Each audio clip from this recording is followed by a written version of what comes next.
Let's do some examples where we're finding sums of finite geometric series. And let's just remind ourselves, in a previous video we derived the formula where the sum of the first n terms is equal to our first term times 1 minus our common ratio to the nth power all over 1 minus our common ratio. So let's apply that to this finite geometric series right over here. So what is our first term and what is our common ratio?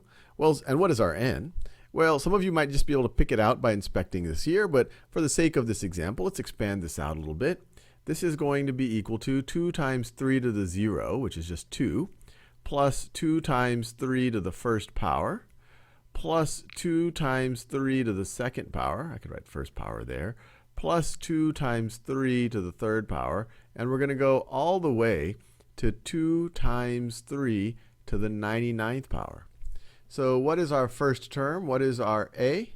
Well, a is going to be 2. And we see that in all of these terms here. So a is going to be 2. What is r?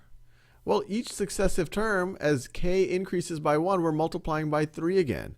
So 3 is our common ratio. So that right over there, that is r. Let me make sure that that is a. And now what is n going to be? Well, you might be tempted to say, well, if we're going up to k equals 99, maybe n is 99.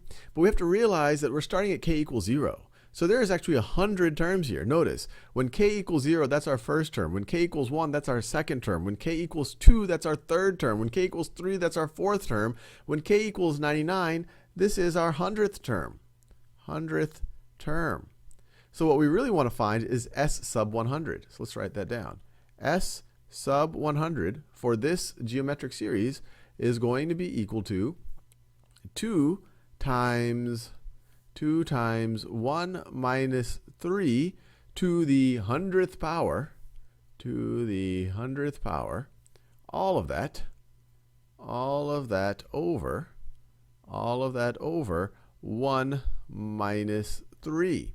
And we could simplify this. I mean, at this point, it is arithmetic that you'd be dealing with. But down here, you would have a negative 2. And so you'd have 2 divided by negative 2. So that is just a negative.